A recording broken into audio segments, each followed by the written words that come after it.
យើងតចំនួន complex យើងតិចទៀត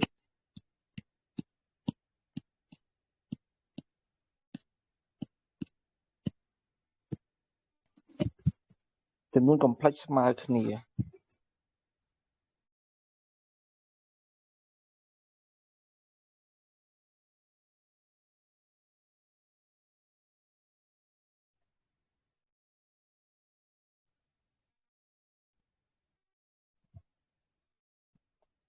ឧទាហរណ៍3 បូក 2e ហើយនឹង3 បូក 2e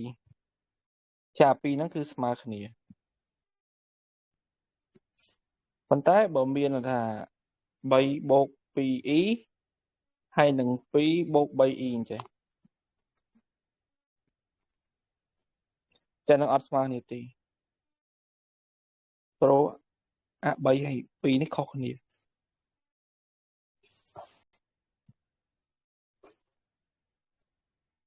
ជាទូទៅចំនួន complex 2បើវាស្មើគ្នាទាល់តែ a ហើយនឹង c នេះស្មើគ្នាហើយ b និង d នេះស្មើគ្នាដែរបានធ្លាប់ថាវាស្មើគ្នាឧទាហរណ៍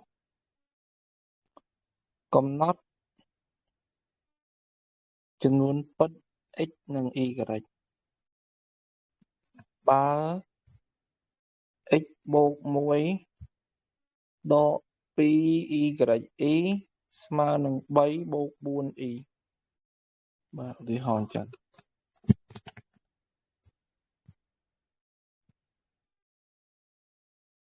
អញ្ចឹងគេបាន complex 2នឹងស្មើគ្នាតតែអាផ្នែកអត់ e ខាងនេះ3អាផ្នែកអត់ e ខាងនេះគឺ x បូក1អញ្ចឹង x បូក1ស្មើ3អាផ្នែកដែលមាន e នេះគឺដក 2y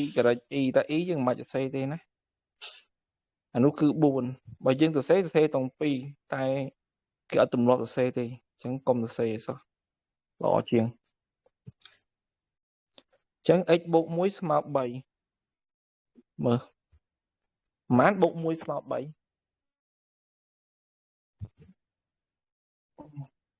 x បូក1ស្មើ3 3នេះយើងអាចរំលែកទៅជា2បូក1អញ្ចឹង x បូក1ស្មើ2បូក1អញ្ចឹងគឺ x ស្មើ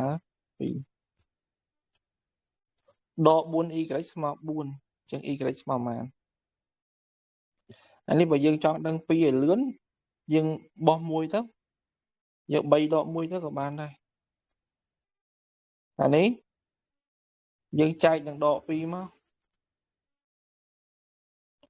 វាដក 2y ចេះស្មើ4អញ្ចឹងយើងចែកនឹងដក2ទៅជានេះសម្រួលដក2ចោលសល់តែ y ទេអញ្ចឹង4ចែក2 2បូកចែកដកបានដកអញ្ចឹងដូចនេះ x ស្មើ2 y ស្មើដក2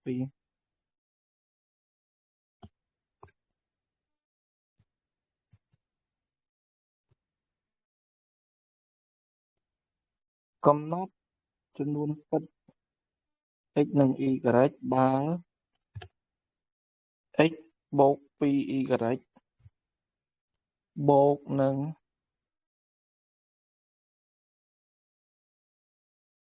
xy ស្មើនឹង6ដក 2y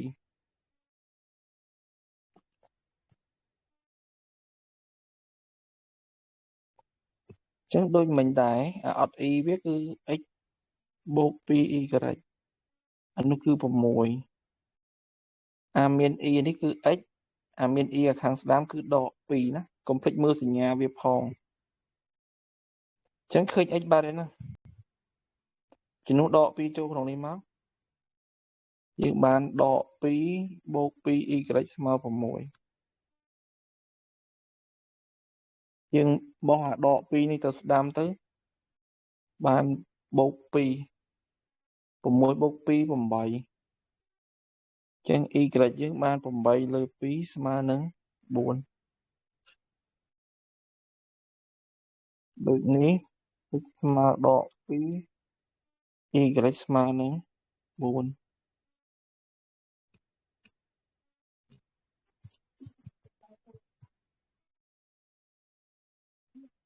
ដោះស្រាយសមីការនេះឆ្លងបាក់ឌុបឆ្លងបាក់ឌុបឆ្នាំ2014 2024ឆ្នាំទៅខ្ញុំទៅរំលាយសារសិន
លេខបាត់ហើយប្រធានដកផងឃើញ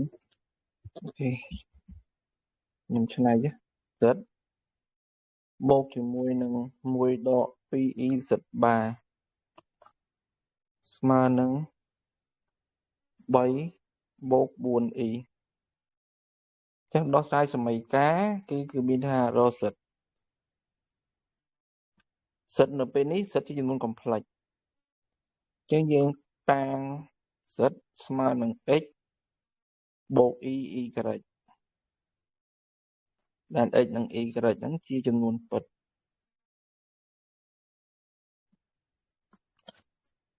អញ្ចឹងយើងដឹងហើយថាអា Z បានេះគឺ complex ឆ្លាស់របស់ Z អញ្ចឹងវាស្មើ x ដក y បដូរសញ្ញាឡើងបូកទៅជាដក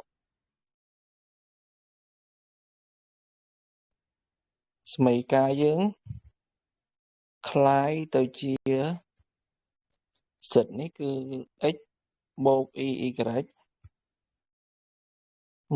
ដក 2e គុណនឹង x ដក y អា e ហ្នឹងយើងសរសេរក្រោយ y ក៏បានដែរសរសេរ y e ចេះក៏បានដែរត្រូវដូចគ្នាទេអញ្ចឹងយើងលុបមុំកញ្ចក់មិនទាន់លុបតួនេះសិនចុះនេះយើងគុណពលាត1គុណនឹង x 1គុណនឹងដក y បានដក y ដក 2e គុណនឹង x បានដក 2ex ដកគុណនឹងដកនេះបានបូក 2y y យើងដឹងហើយថា y គឺស្មើនឹងដក1តោះលុបមុំកញ្ចក់នេះ x ទុកអណ្ដែល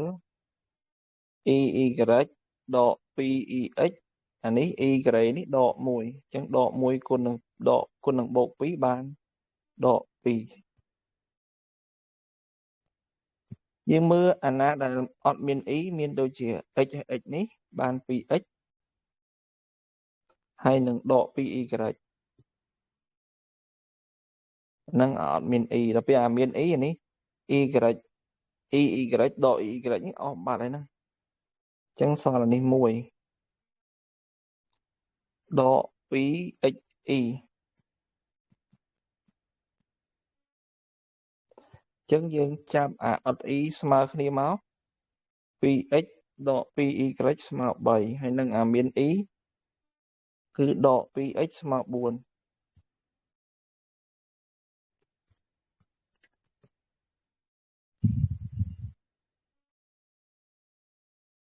តាមសមីការ2យើងអាចចែកវានឹងដក2ទៅស្មើដក2ឃើញ x ស្មើដក2យើងជំនួសក្នុង1អញ្ចឹង 2x x យើងគឺដក2ដក 2y ស្មើ3អញ្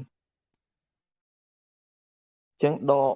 4ដក 2y ស្មើ3ដក 2y ស្មើនឹង3បូក4ណាយើងលើកអាដក4ទៅស្ដាំ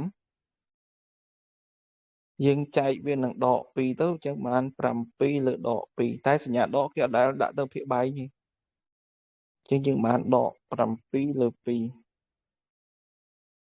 ចឹងចម្លើយរបស់សមីការគឺ z ទេណាចម្លើយវាគឺ z ស្មើ x បូក y ដែល x យើងគឺដក2 y យើងគឺដកទៀត7លើ 2y នេះលំហាត់នឹងស្តៀងបាក់ឌុបឆ្នាំ2024ហើយដោយសារខ្ញុំរកប្រធាន2024អត់ឃើញប៉ុន្តែលំហាត់នេះគឺលំនាំគ្នាប៉ុណ្ណឹងតោះមានឆ្ងល់អីអត់